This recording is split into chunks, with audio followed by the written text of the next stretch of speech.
Shalom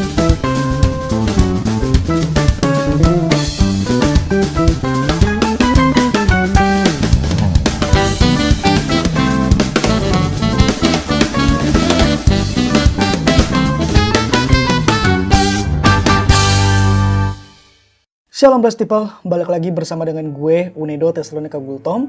Dan tentunya lo lagi nonton Christian Daily Channel dengan program Daily Bread. Yes, masih pada tema September 2021, yaitu The Final Crops, gereja yang menuai pada akhir zaman. Nah, untuk menjadi seorang penuai di akhir zaman, apalagi penuaian ini bicara tentang jiwa-jiwa ya. Penuai untuk sayur atau buah, atau apapun itulah yang sifatnya harus dituai gitu ya.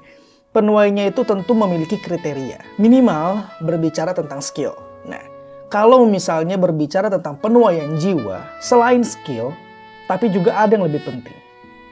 Ya tentu ini adalah sebuah kriteria yang berbeda. Nah, oleh sebab itu kita bakal bahas tentang penuai yang efektif. Tapi sebelumnya kita baca dulu ayat yang kita pakai untuk pembahasan pada kesempatan kali ini berkaitan dengan tema penuai yang efektif. Ayatnya diambil dari Kisah Para Rasul 6 ayat 1 sampai yang ke-8. Firman Tuhan berkata, "Pada masa itu, ketika jumlah murid makin bertambah, timbullah sungut-sungut di antara orang-orang Yahudi yang berbahasa Yunani terhadap orang-orang Ibrani.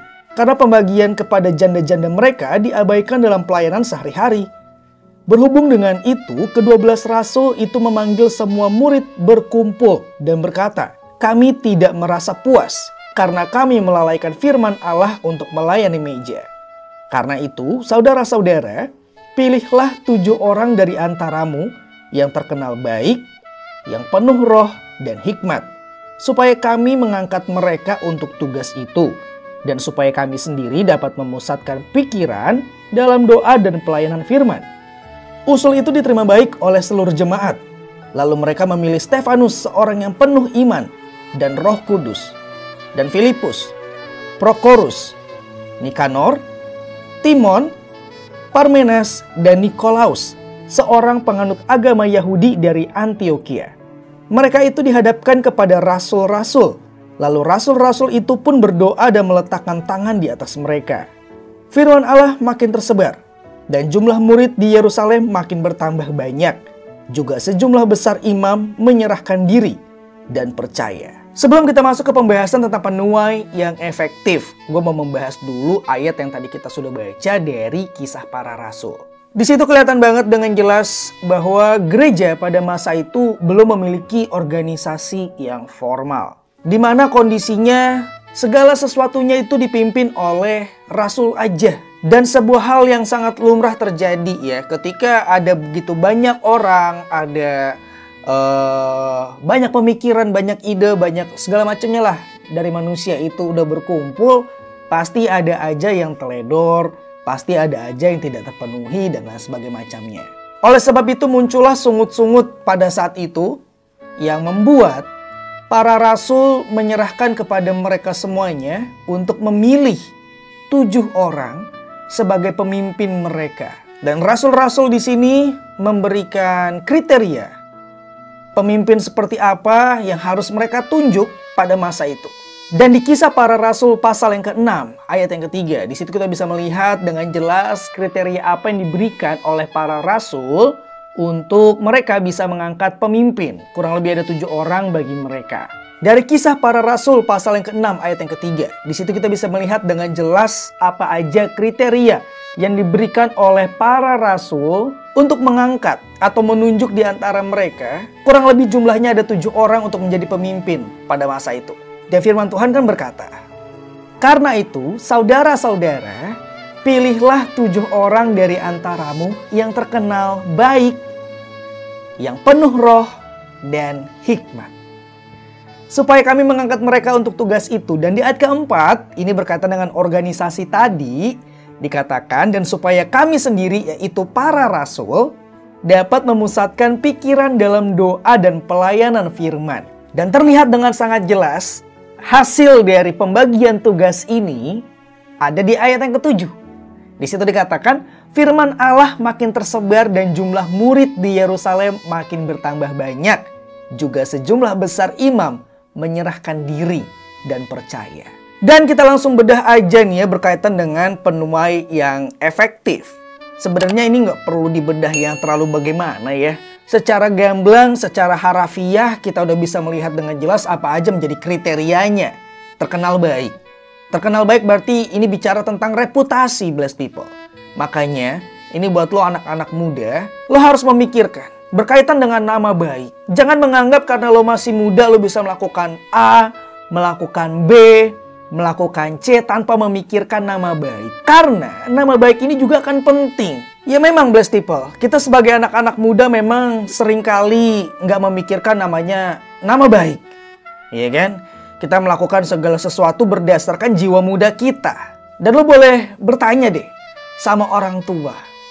Apa sih kira-kira berkaitan dengan nama baik yang kalau diberikan kesempatan untuk diubah, bisa memutar waktu kembali, itu apa? Pasti ada. Dan orang-orang tua itu menyadari betapa pentingnya untuk kita menjaga nama baik. Karena menjaga nama baik ini juga bukan hanya berbicara untuk kerohanian, tapi juga untuk kita di dunia kerja nanti. Untuk kita membangun relasi dengan orang lain. Kalau nama baik kita jelek, kita nggak bisa ekspansi. Gimana caranya kita bisa memberikan kabar baik? Bagaimana caranya kita bisa memenangkan jiwa sedangkan nama baik kita aja udah jelek? Let's say, ada seseorang yang pernah jatuh dalam dosa untuk menggunakan obat-obatan terlarang. Dan satu hari dia sudah dimenangkan. Denger ya. Dia sudah dimenangkan. Dia sudah bertobat, 100% bertobat. Kemudian dia menginjili orang. Dan orang yang diinjili ini tahu bahwa orang yang sedang menginjili dia itu adalah seorang pemakai narkoba. Tanpa dia ketahui. Dan dia juga gak mau tahu kalau orang ini sebenarnya udah berubah 100% atau belum. Cuman yang dia tahu, track record dalam kehidupannya, dia adalah seorang pengguna narkoba atau obat-obatan terlarang lainnya. Dan akhirnya apa? Nggak bisa menginjil.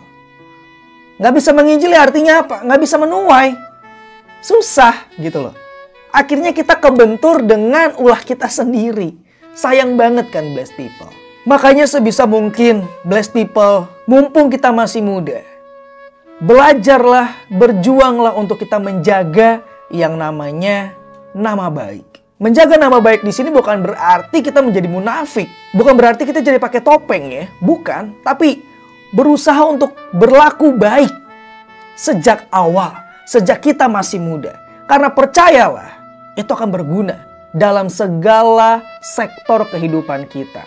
Entah itu masalah kerohanian, entah itu masalah pekerjaan, entah itu masalah keluarga. Itu akan sangat berpengaruh, blessed people. Dan kriteria yang kedua, yaitu penuh roh dan hikmat. Iya, sebenarnya penuh roh dan hikmat ini adalah satu kesatuan ya kalau menurut gue pribadi. Mungkin ini karena kekurangan dari terjemahan bahasa Indonesia gitu. Tapi menurut gue, orang yang penuh roh itu pasti akan memiliki hikmat. Penuh dengan hikmat juga. Nah, dipenuhi dengan Roh Kudus ini artinya dagingnya, kedagingannya itu udah mati. Udah tawar, udah gak ada keinginan lagi. Namanya juga kepenuhan atau penuh dengan roh. Penuh itu berarti udah gak ada space sama sekali. Udah gak ada tempat sama sekali untuk yang lainnya. Orang yang penuh dengan roh itu berarti adalah orang yang sudah menyadari kalau dia tidak memiliki hak apapun atas dirinya.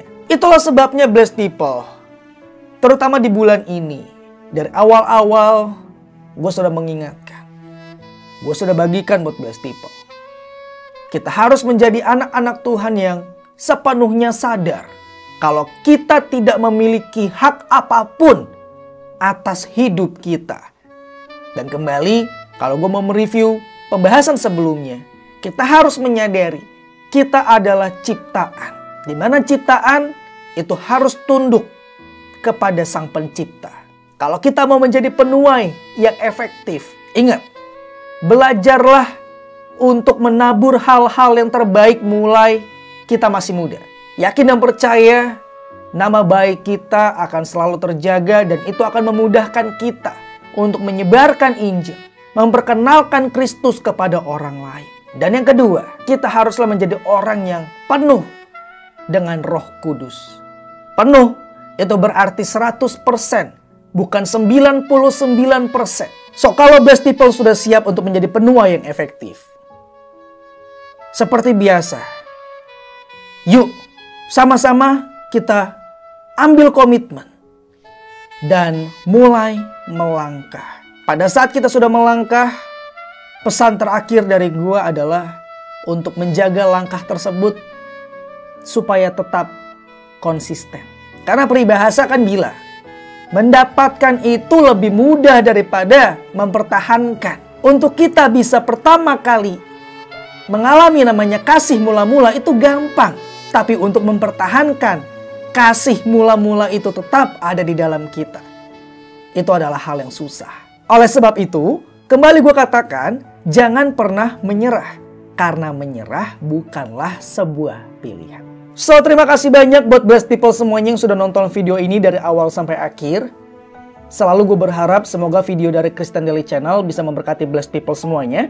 So, jangan lupa di like, share, dan juga subscribe. Nyalain lonceng notifikasi biar Blessed People gak ketinggalan kalau Christian Daily Channel sedang upload video terbaru. Akhir kata, gue Unedo Tesalonika Gultom pamit undur diri. Sampai ketemu lagi di video berikutnya. So, see you and God bless you. And as always, keep the faith.